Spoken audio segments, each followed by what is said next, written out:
All right, guys, we are back for another episode of the East Carolina Pirates Dynasty. This episode is just going to be like a recap episode. We're going to look at the things that happened throughout the nation this year, how the year ended, and we'll look at our seniors that we're going to be saying goodbye to before we start the off season, which is going to be our next stream, which will probably be a little longer one. So we'll probably have might be about an hour episode. This one is going to just be about 15-20 minutes. We're just going to kind of go through some stuff that happened. First, we will look at our coach contract. See how we ended up here. So we had a 5-year contract. We're in year 1 of 5. Target wins were 7. We hit 7 exactly, 7-6. So not a great year, but one game less than we had last year. We had a chance in the bowl game, and we ended up not taking care of business. So that was hurtful, but we did what we could do, and that's just what we got to do.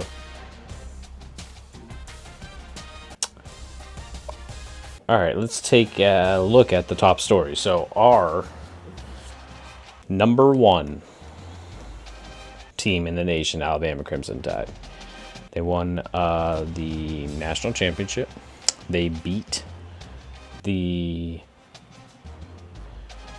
Texas Longhorns in the first round of the playoff. In the second round, they beat the Virginia Tech Hokies, so they earned it. They had a good year. Not much we can say about that. I also want to take a look at the ending top 25 polls. We had Alabama, number 1, 14-1. Clemson finished the year number 2 at 11-2. Virginia Tech dropped down to number 3 at 14-1. Michigan State, 12-2 at number 4. Texas, 12-1 at number 5. Utah, number 6 at 11-2. Notre Dame, 11-2, number 7. Ohio State, number 8 at 11-2. Michigan, number 9 at 10-3. Mississippi State, number 10 at 10-3. Cincinnati finished the year number 11, 12-2, a little American Conference love there. Oregon at 11-3, finished number 12. Number 13th, Virginia. Number 14, Oklahoma. Number 15, Texas A&M. Number 16, Arizona. Number 17, Utah State. Number 18, Georgia. Number 19, Miami. Number 20, Auburn.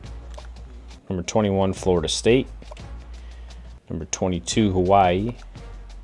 Georgia State creeped in at number 23. That's a name you don't usually see up there. BYU finished number 24th. And Kansas State number 25th.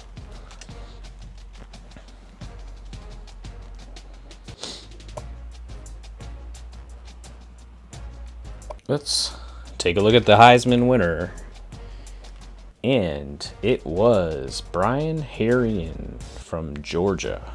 He replaced DeAndre Swift. He took home quite a bit of other awards you'll see as we go through it. Najee Harris ended up 2nd. C.J. Verdell 3rd. Travis Etienne 4th. And Zach Moss from Utah 5th. So it was rather close race, though, from what I remember. But Brian Herrien, he took the rock, so to speak, and was successful. So congrats to him. All-Americans.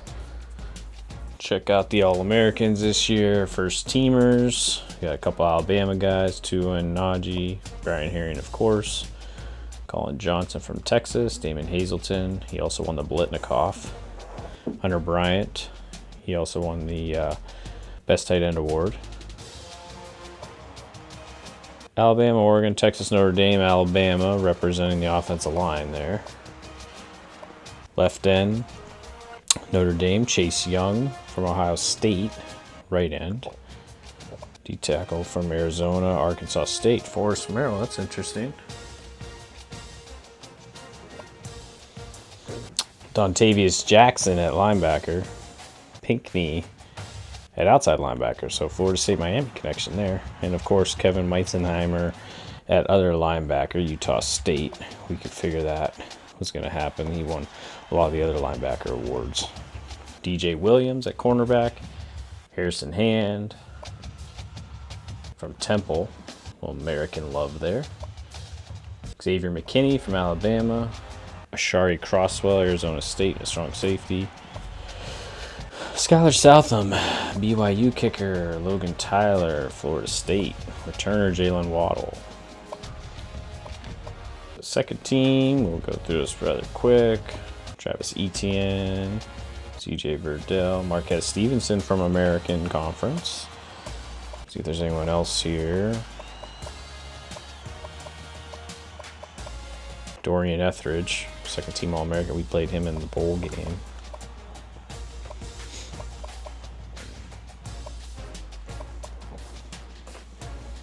Jalen Red for Oregon as a returner. Freshman All-American. Let's see who the young guys are. Sean Chambers. I don't know if you guys watched the Dan Giesling series, but he actually had Chambers on his team because he took Wyoming. That's a pretty interesting series there. See other freshmen in here to take a notice of for next year.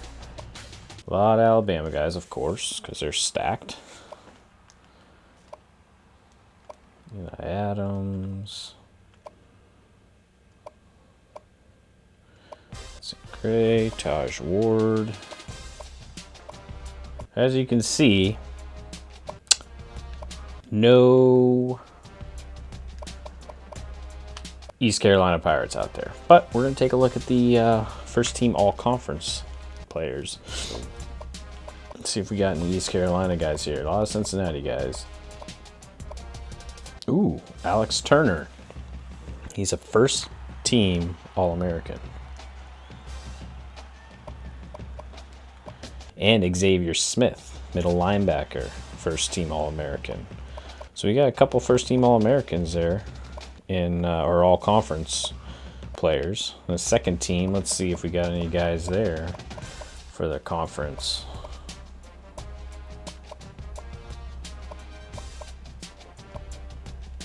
We got Daniel Charles, our strong safety. He's a sophomore, second team all-conference.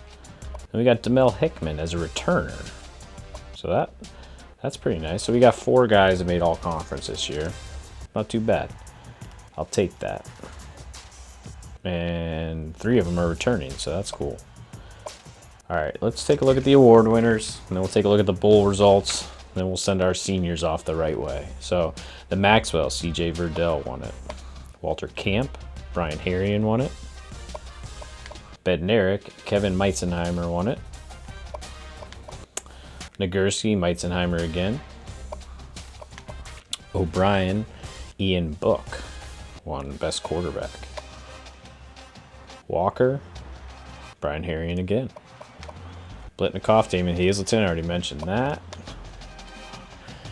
Hunter Bryant won the Mackey Award. Tommy Kramer won the Outland Award. The Remington, Zach Shackelford. Lombardi, Khalid Kareem out of Notre Dame. Best linebacker, Kevin Meitzenheimer again. He has cleaned up these awards. Harrison Hand out of Temple.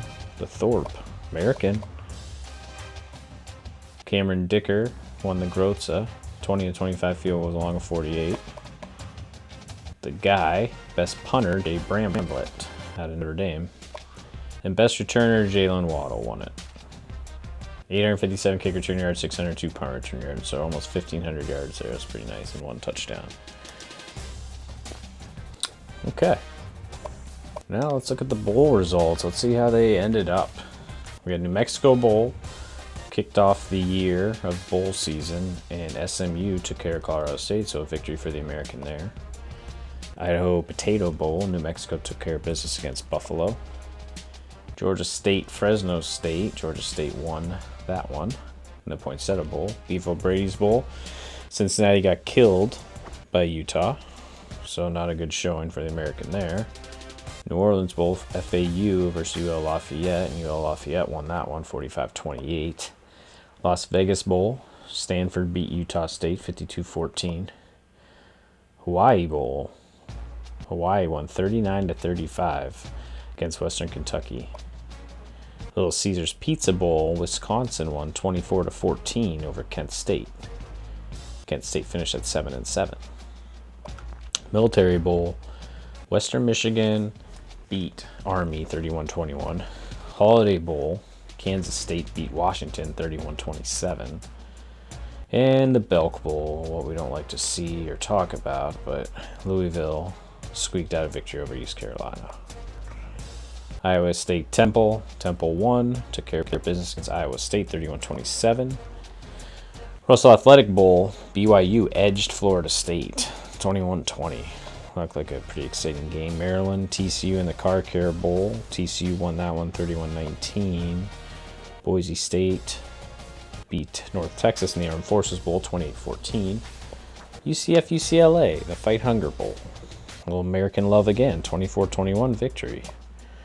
West Virginia versus Arizona. Arizona took care of business in the Alamo Bowl 42-20. Buffalo Wild Wings Bowl pitted Nebraska against Texas Tech, and Nebraska took care of business 27-24. Texas A&M beat Syracuse 31-28. Miami edged Oregon State in the Sun Bowl 26-21. AutoZone Liberty Bowl, the only shutout of bowl season, Tennessee 28-0 over UAB. Virginia beat Auburn 24-21, battle of ranked teams in the Chick-fil-A Bowl. Our Dallas Bowl, Penn State, who's been beating teams all year, caused a couple teams to miss the playoff. They beat Middle Tennessee State. They doubled them up 34-17. Gator Bowl, Georgia beat Northwestern. Georgia and the Heisman winner, Brian Herrien, 28-13. Capital One Bowl, Ohio State beat Florida by a field goal, 17-14. Mississippi State, 21-17 over Iowa in the Outback Bowl. Rose Bowl, this was a good one. Michigan State, Oregon, 24-20. Battle another couple ranked teams. Then we had the Fiesta Bowl, and this was one of the college football playoff semifinal games. Virginia Tech beat Notre Dame 38-14. Alabama, in the other college football semifinal, beat Texas 47-21. Then we had Michigan and Clemson in the Orange Bowl, 37-17 victory for Clemson. Cotton Bowl, Oklahoma beat Missouri by a field goal, 34-31. BBVA Compass Bowl, LSU lost to Houston, a little American love over the SEC, 24-21. GoDaddy.com Bowl, Toledo and Arkansas State squared off, and Arkansas State crushed them 38-14. Then our national championship game. We had Alabama. They beat Virginia Tech 38-21. The top score is not correct. The bottom score is. So that's how the bowl season ended up. Now we'll take a look at the senior class that we have. So first, we'll take a look at Hussein Howe here. So Hussein, he started off the season as part of a two-headed monster along with junior running back Darius Penix. But Darius Penix got injured, and Hussein took over the lead back role. You know, there isn't a lot of rushing in our offense, but he never complained. He always came to practice, and he never missed a game all year. He had 110 rushing attempts, 471 rushing yards, and 6 touchdowns on the ground, so that was pretty good. He's only 29 yards short of 500. He actually has a 3.1 GPA right now, with only a semester left to get his degree in history. He also contributed 14 receptions in the passing game. His defining moment this past season was in a close loss to Memphis, where he rushed for 65 yards on 12 carries, scored 2 touchdowns, helping us keep the game close. And that's Hussein Howe. So we're going to see him maybe get a role in a practice squad in the NFL. You never know. Never know.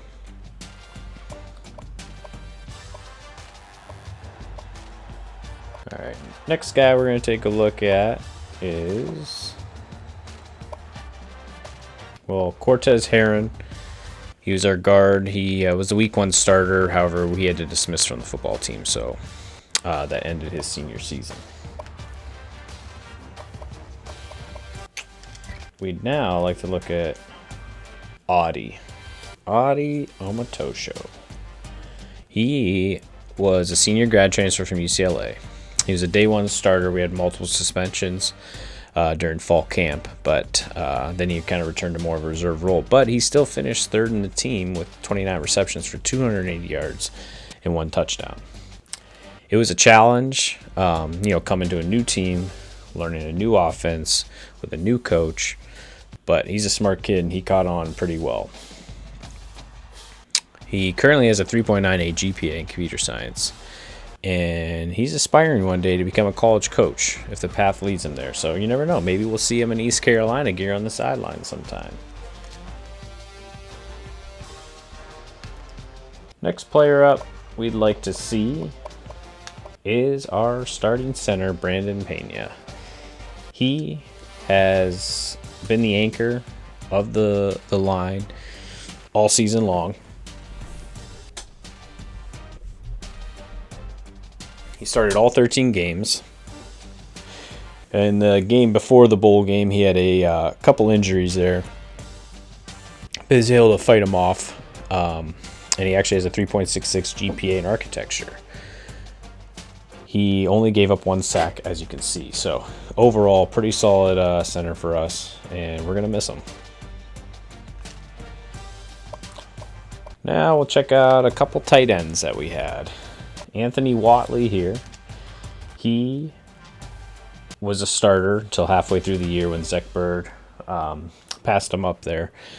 But he only had 5 receptions on the year, but 2 of them went for touchdowns. So when he caught the ball, he made it count.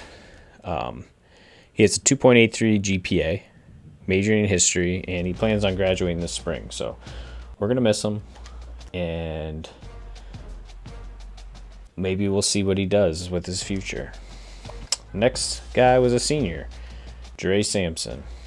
He only had 1 catch. That came senior night, and that we were able to get him a catch there. But he was dominant on the scout team, and he actually earned scout team MVP. So we thank Dre. We wish he could have got more out on the field, but just didn't work that way. But he was a great teammate. Now, the next guy needs no introduction. He is probably our most decorated senior. He started at slot receiver, none other than DeAndre Ferrier. He led the team in receptions with 47. He had 596 receiving yards, 4 receiving touchdowns. But he also contributed on the ground. He had 21 rushing attempts, 152 yards, and 2 touchdowns. He was known as a jet sweep man.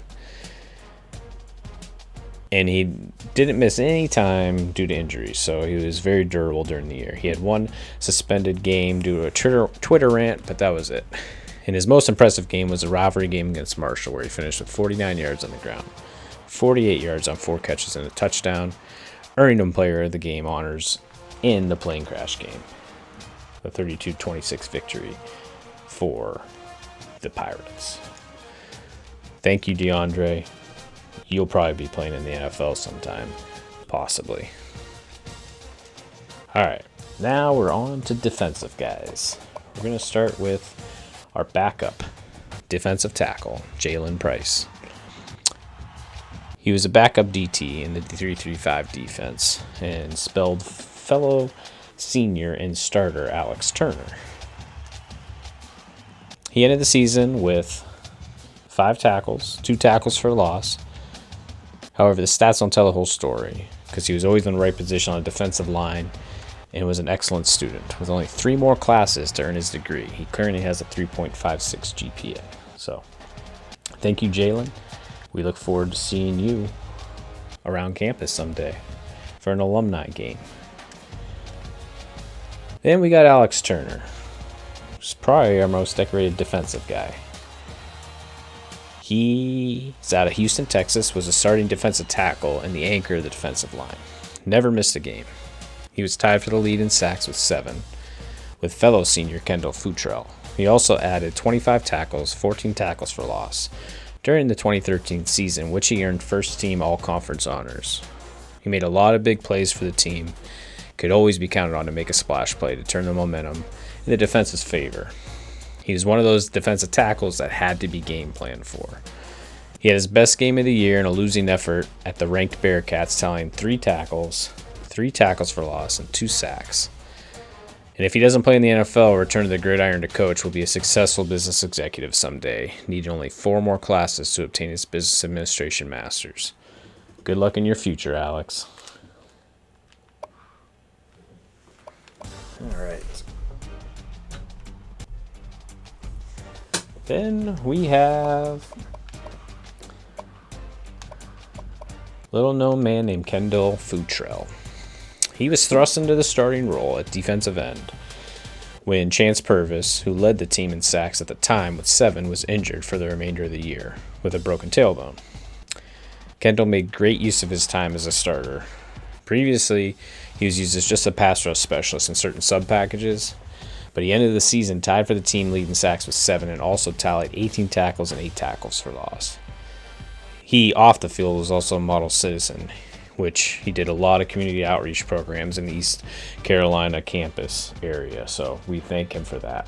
We thank you for your year under Coach Falk here. Thank you, Kendall. Now we got a couple cornerbacks. Mike Witherspoon up next.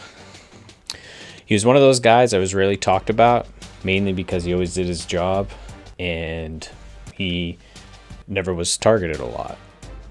His claim to fame this year was a game on the road where he returned an opening drive interception to the house, jumping a screen pass by Shane Buechele against SMU.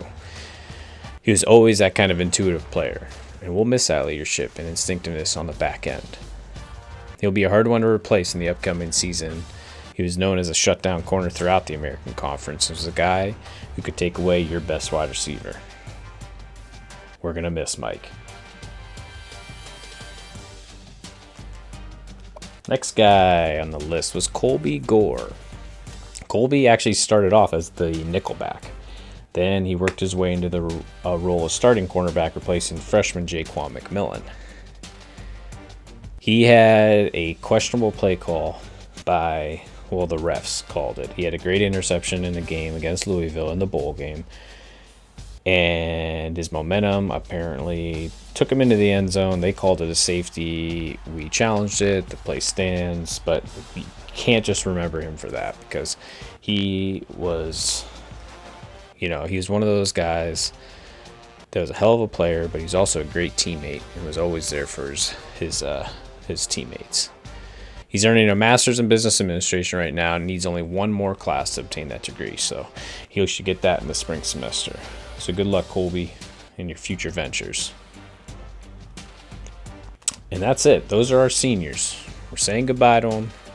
And as you can see, these guys were graduating quite a bit of experience, a lot of sacks, and a lot of yards from our offense. Almost 1,000 yards from the passing offense and 50% of the rushing TDs. So we got a lot leaving us here this year. But that's okay. We're going to retool, we're going to regroup, guys are going to step up, and we're going to get there. So next episode, we got an off season. We're going to go through, we're going to highlight the things that occur, the coaching changes, see what happens, see if we still have all our coordinators next episode, and we're going to get it done. And we'll hope to see you next time. And thanks for watching, and we'll see you on the East Carolina Pirates off season, year 1, getting ready for year 2. We're taking no prisoners. See you next time.